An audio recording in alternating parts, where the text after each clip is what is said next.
The biggest challenge all countries face right now is striking the right balance between easing the economy back towards something near normal while not risking getting so many people congregating together that the virus takes hold all over again. It raises the question, how fast is too fast? As summer approaches, especially in places where infection rates are low, some are already ignoring physical distancing guidelines and not wearing masks. And businesses can't stay closed indefinitely. The economic impact is massive. More than 40 million Americans have filed jobless claims. It hasn't been that bad since the Great Depression. In Canada, it's estimated over $40 billion has been paid out to Canadians who applied for the Canada Emergency Response Benefit.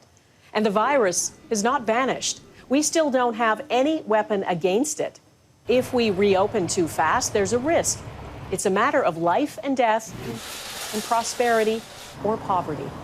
To explore this, I'm joined by Dr. Peter Singer. He is Special Advisor to the Director General of the World Health Organization, and he happens to be Canadian. Dr. Singer is in Geneva. Dr. Singer, thanks for taking the time. The World Health Organization is constant in its messaging that we're not near the end of this pandemic. In fact, we're still at the beginning. As restrictions begin to be eased, what is your greatest concern? Well, the greatest concern is that the virus resurges. And so the restrictions have to be eased slowly, carefully, in a stepwise way. And that's actually the way to deal with that fear. The modern world, of course, has never been through anything like this. As you watch countries tackle this, taking different approaches to reopening, are there basic guidelines on best practice? Yes, there are. And the real heart of the guideline, and the guideline that's put out by the World Health Organization, is to break the chain of transmission, to find the virus, to find the cases, isolate the cases, trace the contacts, quarantine the contacts. From a Canadian perspective, you might say put the virus in the penalty box. That is at the heart of guidelines on easing restrictions. Mm-hmm. Well, you know, South Korea is used as the example of doing that, the contact tracing, the testing, the quarantining. And they kept COVID-19 from spreading better than a lot of other countries. But now there's a spike in cases there as well. And South Korea is shutting down public spaces. Bars, clubs, and sporting venues are being advised to close. What does that tell you?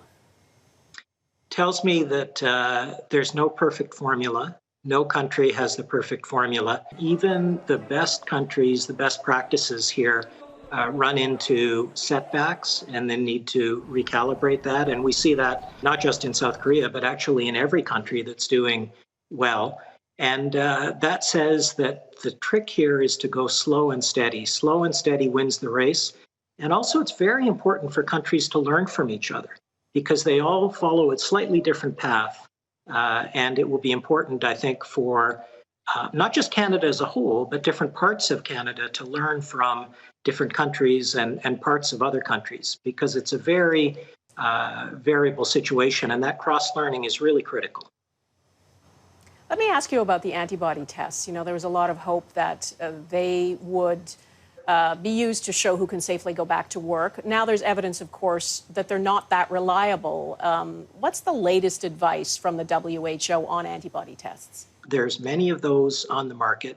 WHO doesn't feel we're at the point where there's enough validity testing, enough data really behind any of them to rely upon them, certainly not for clinical decisions, even though in the context of research, they are used, for example, to see in a hard-hit community what proportion of people have antibodies. And that number, by the way, Dawna, is disturbing because on average, let's say it's 10%, that means 90% of the people are still vulnerable to the virus, which is why easing back on lockdowns or watching the virus spread around the world is so concerning, because most of the world is still vulnerable to this virus.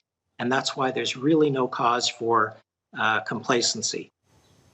You know, poverty kills, too, not as quickly as this virus, but having people out of work leads to financial hardship and bankruptcy and psychological distress and domestic abuse. So can the world really afford to wait until we get a vaccine to fully reopen? The health consequences and the economic consequences are often pitted against each other, one or the other.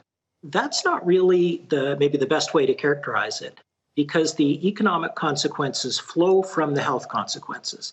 There's trillions of dollars that have been lost here. But at the heart of that is the public health problem. It is the virus. The best way to solve the economic crisis is to solve the public health crisis. Do you think it's likely that we are going to have to keep living physically distant lives for a long, long time? I think that the idea of a magic bullet that one day we'll snap our fingers and this will all be gone in an instant, I think we really have to take a reality check on that idea. A vaccine certainly could help. Highly effective therapies could help. But we're still, for the foreseeable future, for the months ahead, going to have to live with this virus, going to have to accommodate to it, and hopefully one day soon there will be a vaccine.